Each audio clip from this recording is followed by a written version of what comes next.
The Story of Rathe, a flesh and blood audio experience. Produced by the Attack Action Podcast and read by Greg Greiner. Copyright Legend Story Studios. Music by Alexander Nakarada and Hayden Folker.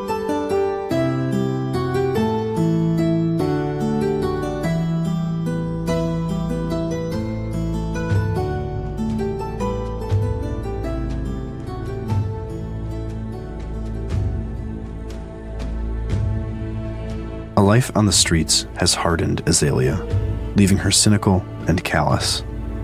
Fighting to survive, she taught herself to hunt and kill, honing her skills to a fine edge.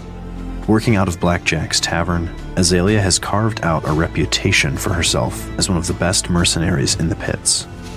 In contrast to the anarchy and disorder that surrounds her, Azalea carefully selects each contract, going to great lengths to secure a flawless execution.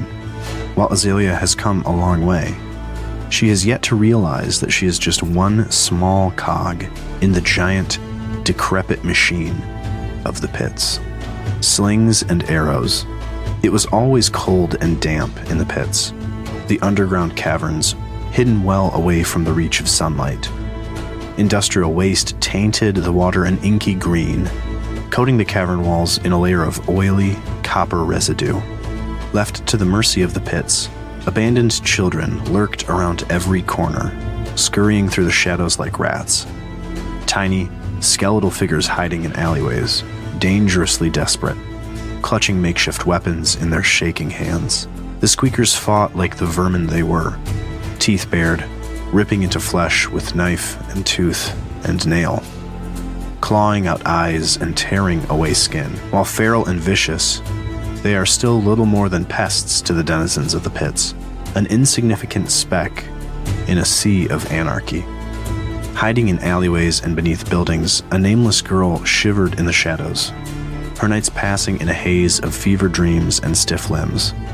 The chill never left, cold set deep into her bones, ragged clothing doing little to protect her from the damp, diseased air. Shaking hands and blue lips were a close companion of every squeaker. While others died around her, the tiniest scraps of luck allowed her to survive, saving her fate for another day. A sickness that finally loosened its grip. A scrap of food dropped near the edge of the alleyway, a tattered coat peeled from an abandoned corpse. The smell of death, fetid and threadbare, clung to her every pore, both a warning and a promise.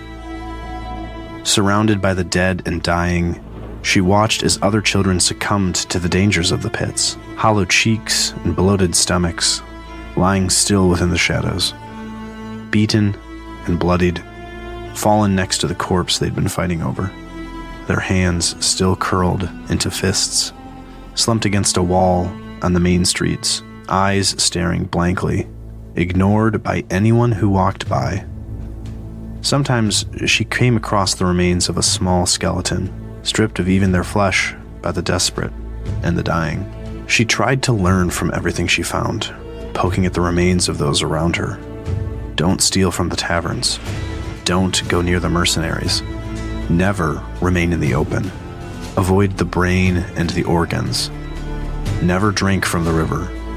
Don't go in the water. Don't go near the dregs. Avoid the traveling merchants. Don't ever get caught.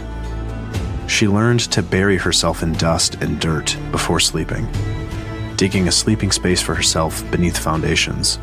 She learned to climb onto rooftops and travel above, where she could watch without being seen. She learned to create makeshift daggers from broken glass, how to avoid being noticed, which dump sites from metrics weren't monitored. When she found the bow, she learned how to carve new handholds in the wood, spent weeks firing at a makeshift target. She tied cord to her arrows and went down to the water, spending hours attempting to spear a fish. It was not luck that kept her alive. She learned from the mistakes of others, taught herself new skills, studied the adults to find out what separated her from them.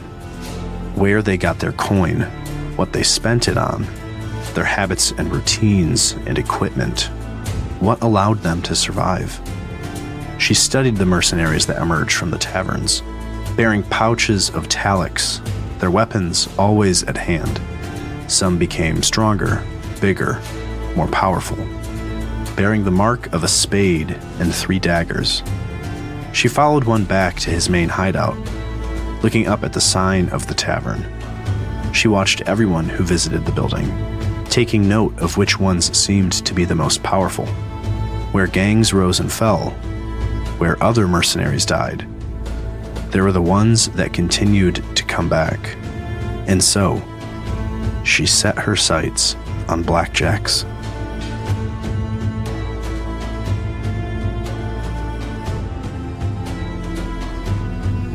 Thank you for listening to the Story of Rathe, a flesh and blood audio experience. The story continues next time with Katsu the Wanderer. Subscribe to the Attack Action Podcast to get the full audio reading and more.